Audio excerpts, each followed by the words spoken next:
The State Department would be a good place, throwing people in prison. State Department has been taking your money and politicking with it across the globe. It's not even doing it domestically. It makes it maybe worse. Joining me now to discuss the problems at the State Department, Mike Benz, Executive Director of the Foundation for Freedom Online. Hey, Mike, what have they been doing for, well, the 43 years of my lifetime over there at the State Department?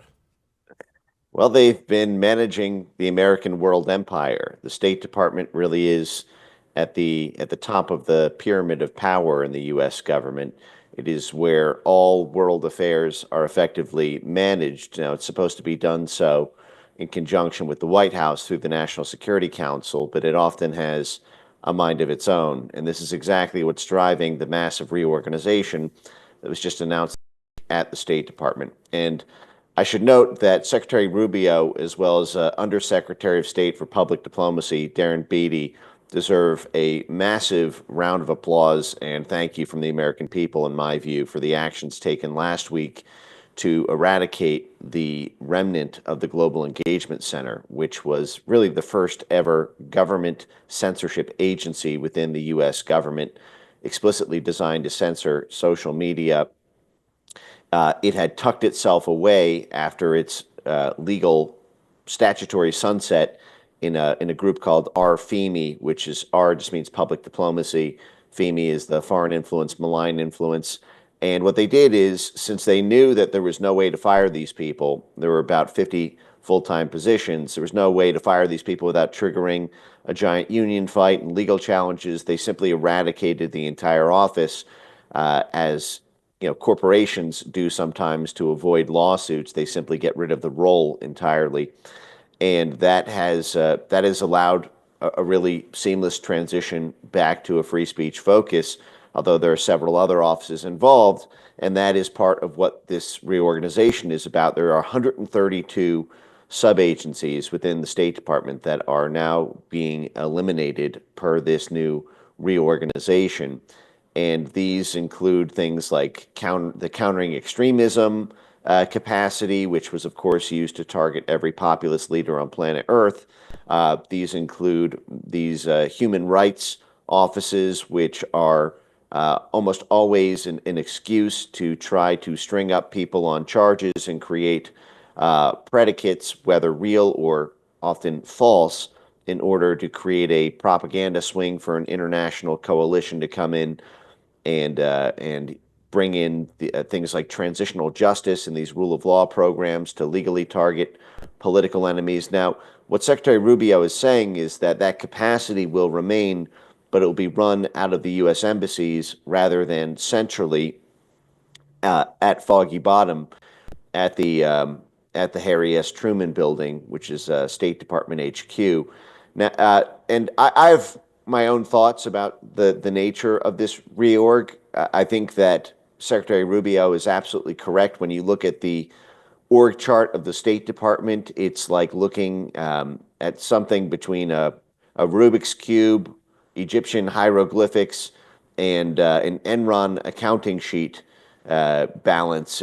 Nothing adds up. Everything takes way too long. There are too many cooks in the kitchen.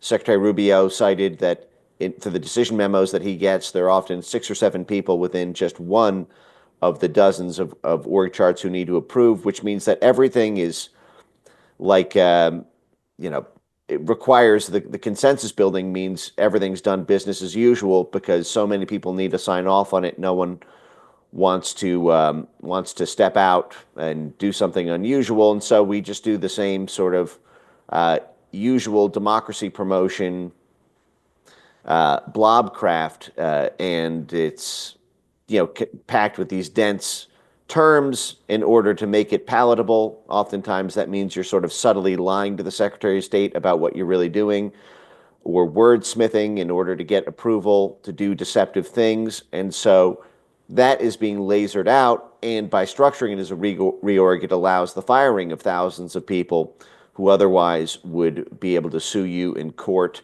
or contest the cause of the firing. So I support it in theory. My concern is by putting the power at the local embassy level, it may allow the local embassies to deceive Maine state, and that I think is a source of concern. Mike, I'm going to ask kind of a 30,000-foot view question because I can actually see this same question going through everyone's mind as they watch this. When most people think about a State Department, anyone's, but we'll make it about ours, they think about a U.S. embassy in France. And what do? They put on, fancy dinners. They do diplomacy, right? They have a dinner. They have a meeting. They talk about Trump's new trade policy. That doesn't sound like at all what our State Department does, Mike. Oh, no, no. Well, I think it was Jeffrey Sachs who had this quote, which is, what is the only reason that the U.S. is like the only country on earth that's never been overthrown in a revolution from inside itself? And the answer is because the United States is the only country that doesn't have a U.S. embassy. What the U.S. embassy does in a foreign country is it's responsible for handling all American interests inside the country. So oftentimes, for example, if a sensitive political figure gets arrested in the country, the embassy will step in.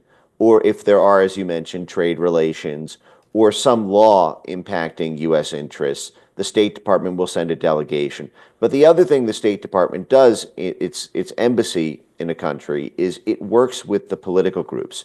It works with the civil society organizations. It works with the NGOs. It works with the unions. It works with the judiciary through its rule of law programs. So it works with the judges.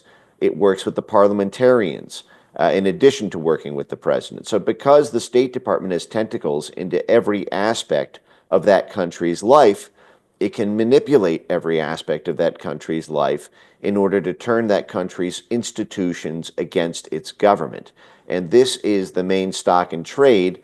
This is how you see figures like Victoria Nuland spending 30 years at the State Department, serving as effectively the angel of death at Passover, just sort of going door to door, country to country, and delivering the hand of God, which happens to be the Secretary of State's death notice to a government that its democratic life has run out. She was the Undersecretary for Political Affairs at the State Department, which is the worldwide head of all things related to political affairs in every country on planet Earth.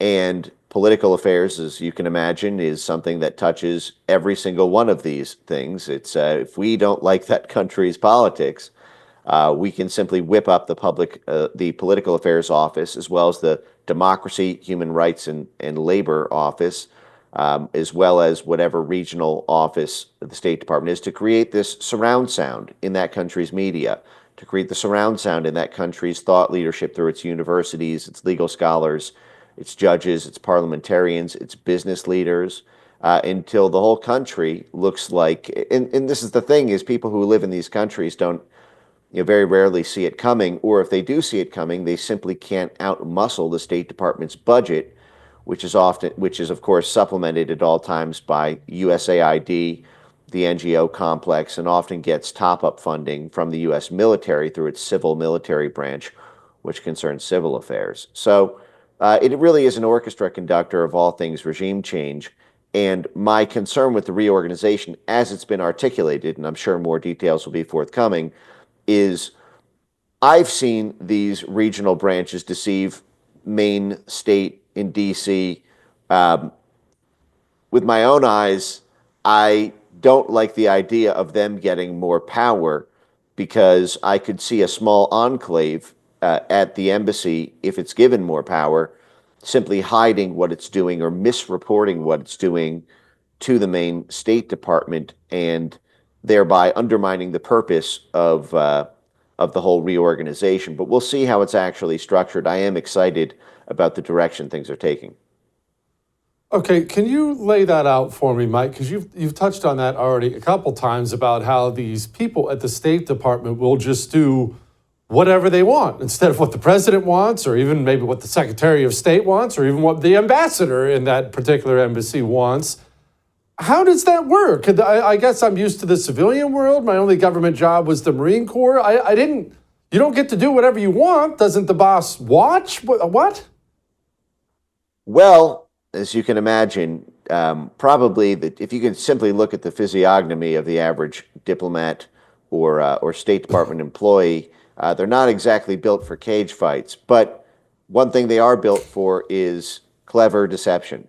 And this is, if you've ever seen something like Game of Thrones and are familiar with characters like Littlefinger, that's pretty much the resume you need to submit to get a job at the State Department. How Littlefinger are you? And this practice of deception takes many forms.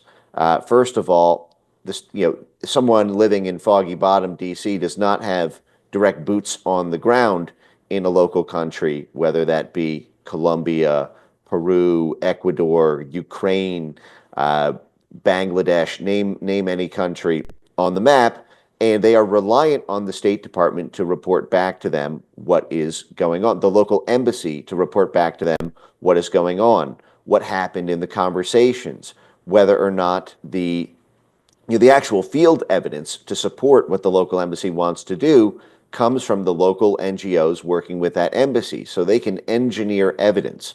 They can also back channel with donors and stakeholders that a Secretary of State may feel beholden to. So even if the Secretary of State doesn't want to do something necessarily, things can be shaped in terms of the language, things can be misreported in terms of the evidence, they can be greatly exaggerated.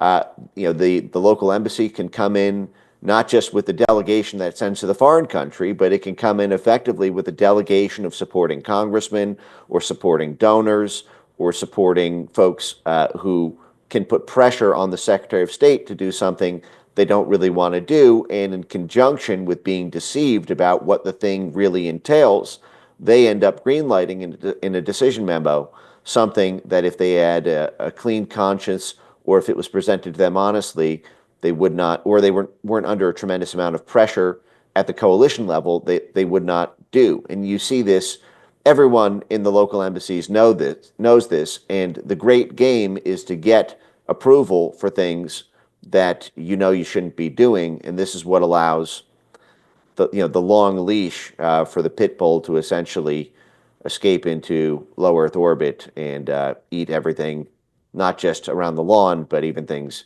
way outside in outer space where no dog should belong. Okay, so Mike, if you're dictator for a day, or we'll just set that aside. If you're Donald Trump, if you're Marco Rubio, how do you handle this? This sounds, I don't want to sound defeatist, this sounds almost like an impossible problem to wrap your arms around. Well, I actually think they're beginning the process of wrapping their arms around it through this reorganization and through the other actions I've seen them take, like this closure of the Global Engagement Center, which was its own octopus to wrap its arms around. The beauty of the reorganization is it allows the mass firing of career State Department blob monsters who outflank, because they so outnumber the political appointees. All these little fingers are always running around trying to undercut the politicals. I felt this myself when I was in there. And this also, remember that careers at the State Department, they go through Republicans, they go through Democrats. So they're familiar working both sides of the aisle and the tactics and coalitions they need from the inside in order to undercut the politicals. And this has also meant that there has been no pro-Trump agenda folks at State Department who are mature in the State Department career civil service, because anyone who's lasted 30 or 40 years at the State Department means that they've gone through Reagan, they've gone through Clinton, they've gone through Obama, and they were put in through one of those presidents. The most mature person who's got a pro-Trump agenda inside state as we speak could have even theoretically only been there for 8 years, which means there's a seniority match right now when you look at the simple composition of folks who are either Bushies or Bidenites. And there's almost no civil service for Trumpites. And this reorganization will actually allow that process to play out much, much faster, because they will simply be outnumbered by a far fewer count. And so one of the ways to, dare I say, cut down on the proportion of being outnumbered by these little finger types is to have enough of your own in there that it's effectively a fair fight. And so I think this is an amazing step in that process. It's coming just 3 months into the Trump administration. It never happened at all during Trump 1.0, which is what allowed the State Department to run roughshod over the White House. So the fact that they're attacking it hard and they're attacking it early, just like they did with USAID, just like they're doing at the National Science Foundation level, and just like they're doing at the NGO front level, I think is just a massive sign of encouragement to the American people that they're delivering on promises. Mike, final subject for this whole thing here, shifting gears away from the State Department, is the Pentagon. The Pentagon can't pass an audit.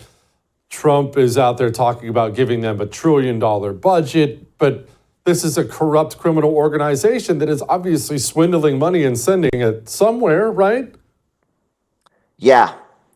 Oh, it's super nasty. And I am very reticent about $1 trillion Pentagon budget. If you're going to do something like that, do it in year 2 after you've got a massive reorg at the Pentagon that shows reform at a fundamental level. I would like to see the Pentagon come out and match the State Department's reorganization project and say that they've cut 150 agencies. The fact is the Pentagon is where the real money is, even at the state level. As I mentioned, the civil military affairs branch of the Pentagon plays in civilian politics because the Pentagon says that it has an interest in the laws of a country, in the president of a country, in the political affairs of a country, because that impacts the military aspects of that country in terms of its partnerships, its capacities, whether or not there's a U.S. military base, whether or not their own parliament is voting for funding to NATO or for funding to a foreign war in partnership with the U.S. And so the Pentagon also plays regime change games in tandem with the State Department and USAID. This is what Hillary Clinton called the 3 Ds. Diplomacy, defense, and development, meaning diplomacy, State Department, defense, meaning Pentagon, USAID, meaning development. And this 3D model is what has allowed so much of these Pentagon funds, which people think are going to, buy tanks and bullets, they end up going into buying senators and congressmen and NGOs. And so this is a massive, massive problem. And by some counts, the Street reported a $35 trillion accounting black hole in the Pentagon back in 2020. If those numbers are true, that would be larger than the entire U.S. national debt, just with the amount of money that's gone missing from the Pentagon, which is just a stunning figure. And I don't like the idea of cutting U.S. aid, reorganizing the State Department, and then having the Defense Department offset all of those gains by having its own civil military folks take up the function that used to be done by state and USAID. So we really should have a reorganization announced at the Pentagon that goes through the same process. It evades this whole legal challenge by simply eliminating functions entirely, eliminating sub-agencies entirely, and resulting in mass firings in the process. That will allow some evening out of the composition of the internal careers at the Pentagon, which has that same problem, as I mentioned, through the civil service that's at state and USAID. Mike, we got a lot of problems. Thank you for joining us and laying them all out for us. I appreciate you, brother. I would thank you for coming to my YouTube channel, but I know how brilliant it is, and I know you love it here. So subscribe and watch. We're going to start really ramping things up and putting some funny stuff, some interesting stuff out there, some collaborations. Either way, my YouTube channel is officially the place to be. So stick around.